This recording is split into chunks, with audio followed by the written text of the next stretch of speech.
오늘 저는 용서라는 제목으로 말씀을 준비했지만 우리 교회가 용서 못한다고 준비한 말씀은 아닙니다. 오해 없으시길 바랍니다. 제가 1년간 본 바로는 서로 용서 못할 일 같은 것은 본 적이 없기 때문입니다. 하지만 용서란 의외로 내가 기억 못하거나 하지 않은 일에 상대방이 상처받은 일이 많고 상대방은 말은 못하고 끙끙 앓는 일이 분명 있을 수 있습니다. 그 상대방은 모르고 지나가거나 몰랐었다고 말합니다. 그리고 그 일을 얘기하면 작다고 별일 아니지 않느냐고 말합니다. 그럼 상처 입은 상대방은 또 상처받습니다. 그런데 상처받은 사람에 대해 다른 상대방은 또 용서 안 합니다. 불쾌하다는 겁니다. 이것이 바로 말은 못하고 서로 두고두고 쌓아놓는 감정, 오래오래 쌓여있는 것. 의외로 가정의 문제, 부부의 문제, 부모와 자녀의 문제일 수 있습니다. 교회 공동체 내에서의 문제일 수도 있고 직장 상사와 직원 간의 문제일 수도 있습니다. 여기서 남 탓, 서로 탓만 하면 아무 소용이 없고 심각해집니다. 그러나 이 소리 없이 진행되다 어느 순간에 폭발하는 병과 아주 비슷한 이 마음의 염증에 대해 우린 회개하고 화해하고 사랑해야 합니다. 남이 내게 잘못 안 했는데 미워하고 용서를 안 한 대표적 인물이 가인입니다. 동생 아벨과 아벨의 재물을 받으셨는데 가인과 가인의 재물을 안 받으신 것에 자신의 것을 동생이 빼앗았으니 저 동생만 없으면 되겠다 싶어 동생을 죽이는 끔찍한 경우까지 이를 수 있는 것이 바로 질투입니다. 질투로 용서를 안 하는 겁니다. 직접적 위해를 안 받고도 용서 안 하는 경우가 바로 이 경우입니다. 이렇듯 잘잘못이 분명한 상태에서의 용서에 관한 문제도 있지만 가인은 분명 가해자인데 동생 아벨 때문에 자신이 셀프 피해자 코스프레를 하는 경우도 발생하고 서로 간의 염증의 골은 깊어지고 공동체는 아픈 상태가 되어버리는 것입니다. 그래서 많은 사람이 오늘 말씀에 대해 다음과 같이 궁금해합니다. 7번을 70번까지라도 용서하라는 말씀이 서로 다른 각 사유에 대해 각 하나당 70번씩인지 단 하나의 잘못이 쉽게 용서가 안 되고 진정이 안 될 때 그 하나에 대해 7번에 걸쳐 마음속으로 기도하면서 용서해 보려고 해도 안 되면 그 7번을 70번까지라도 고통스러워도 이 악물고 490번을 용서해야 하는 건지에 대해서 말입니다. 다시 말해서 용서하는 게 어렵다는 얘기겠죠. 하지만 결과는 그렇다입니다. 너무 어렵지만 하나님이 요청하신 것은 용서해라입니다. 어떤 사람들은 나는 아무개를 절대 용서할 수 없어 라고 하기도 합니다. 그렇다면 하나님은 나를 어떻게 해보실까요? 오늘 본문은 베드로가 예수님께 질문한 내용입니다. 개역개정에서는 주여 형제가 내게 죄를 범하면 이라고 번역하였는데 새 번역으로 보면 좀 더 분명해집니다. 그때 베드로가 예수께 다가와서 말하였다. 주님, 내 형제가 또는 신도가 나에게 자꾸 죄를 지으면입니다. 즉 거듭 죄를 지으면. 베드로는 유대적인 관점 그리고 성경의 상징적 의미로서의 완전수 7가지를 말했습니다. 아마 나름 예수님께 정답으로 인정받을 수 있을 거라 생각했을지도 모릅니다. 하지만 오늘 말씀 77번씩 70번이라도 라는 말씀은 횟수에 제한을 두지 말라는 말씀이자 동시에 우리를 그렇게 용서하시는 하나님의 사랑과 자비를 말씀하신 것입니다. 용서는 한 번에 이루어지지 않을 수 있습니다. 그럴 땐 반복적인 과정이 필요할 수 있습니다. 용서는 상대방의 잘못을 너그러이 풀어주는 것만이 아니라 서로의 마음을 치유하고 화해와 평화를 이루는 것입니다. 그래서 용서는 상대방을 위한 것이기도 하지만 자신을 위한 것입니다.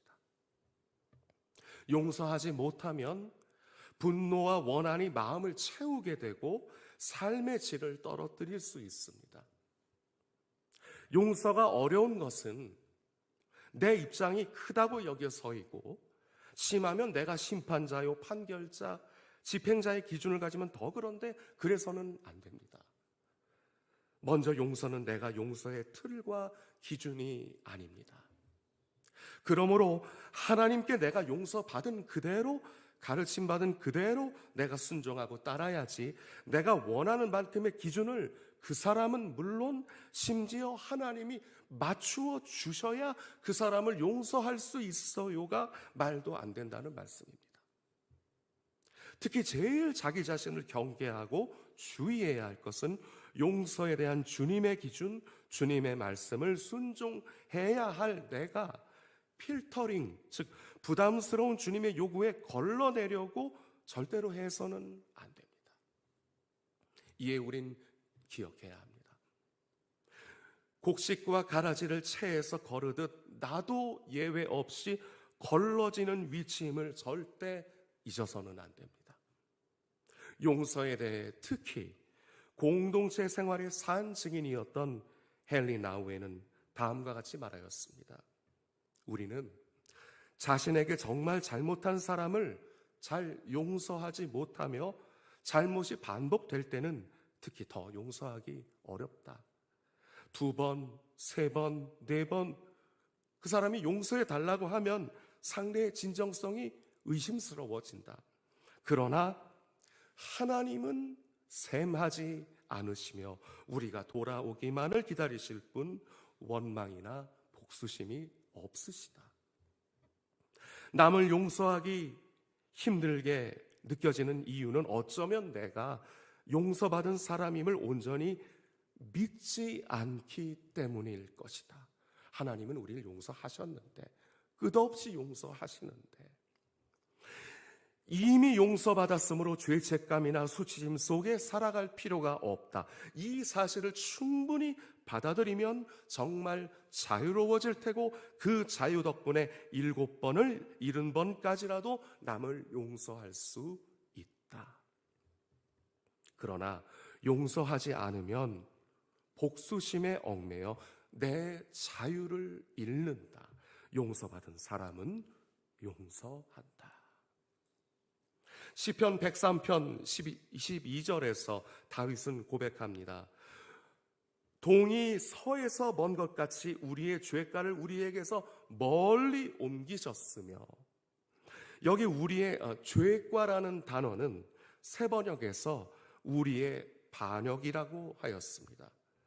하나님께 지은 죄는 곧 반역인데, 그 대죄를 동이 서에서 먼 것처럼, 즉 끝도 없는, 서로 만날 수 없는 방향으로 한 번 용서하신 그 나의 반역죄를 다시 찾지 않으신다는 뜻입니다. 미가서 7장 19절 말씀에서도 우리의 모든 죄를 주님의 발로 밟아서 저 바다 밑 깊은 곳으로 던지신다고 말씀하셨습니다. 건져 올리지도 찾으러 가지도 않는 것이 성경에서 말씀하는 용서인 것입니다. 먼 데다 버리시고 깊은 데에다 버리셨습니다. 그것이 용서인 것입니다. 그것이 우리 잘못을 잊어버리셨다는 뜻입니다. 하나님 기억에 없으십니다. 그것이 유일한 하나님의 건망증, 하나님의 사랑의 건망증입니다. 한편 디트리 보네퍼는 용서란 그 사람에 대해 순전히 좋은 생각만 품으며 온 힘을 다해 그를 참고 감당하는 것이라고 말하였습니다. 즉, 좋은 생각으로 용서 안 하고 속에 분은 그대로 가진 채 상대방의 존재 자체에 무관심해져 버리는 것을 지적한 이야기입니다. 그것 또한 온전한 용서가 아닌 것입니다. 이제 말씀을 정리합니다. 여러분은 예수께서 우리 대광교회 공동체의 머리이심을 인정하고 계십니까? 믿으십니까? 그렇다면 그리스도께서 우리와 공동체가 되셨다는 사실도 믿으시지요? 우린 우리만 주님의 몸을 이룬다고만 생각할 수 있지만 머리 없는 몸은 괴기 영화에 나올 법한 불완전하고 흉측한 모습입니다.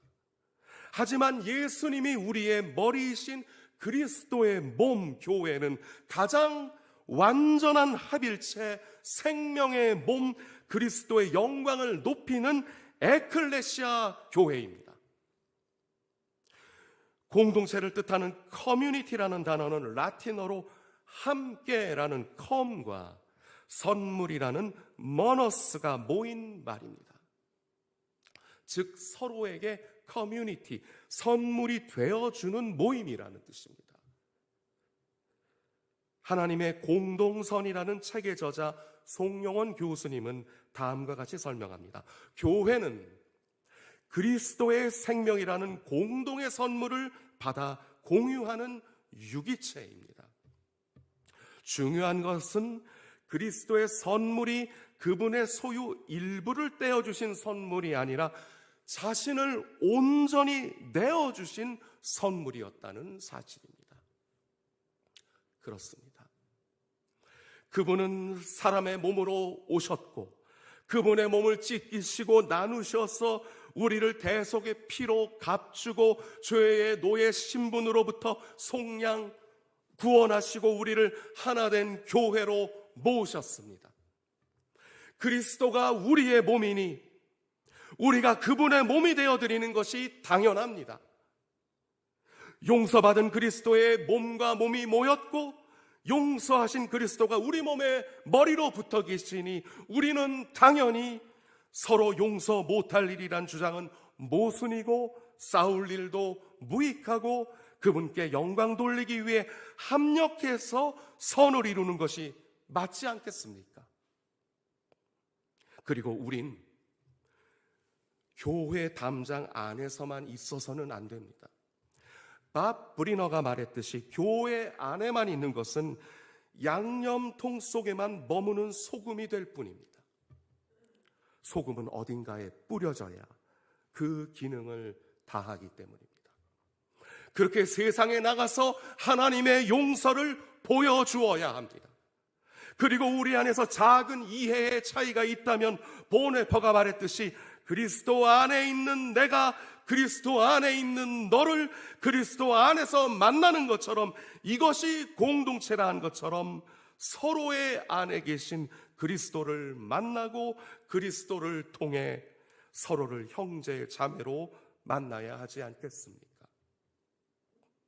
주의 머리와 합한 생각으로 주의 머리가 인도하시는 대로 주의 머리에 의해 용서받은 내가 용서하고 십자가 사랑 받은 내가 사랑하고 아낌 받은 내가 아껴주고 함께하는 것, 이것이 우리를 부르신 목적이요 그리스도의 소망, 하나님의 의, 하나님의 열망, 하나님의 열심으로 사는 하나님 나라 백성의 삶일 것입니다.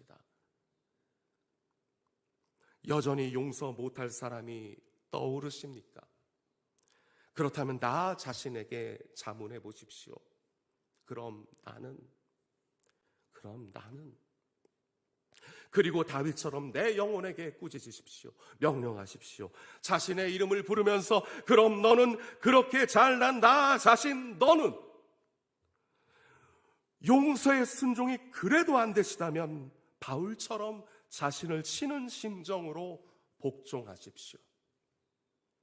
용서 못할 일을 직면했을 때 용서 못할 나도 살리신 그리스도의 용서 입음을 생각하시면서 서로를 내 몸처럼 아끼고 관심 가져주고 사랑하시는 대광성결 공동체 머리 대신 주님을 섬기는 우리 모두 되시길 주님의 이름으로 소망합니다.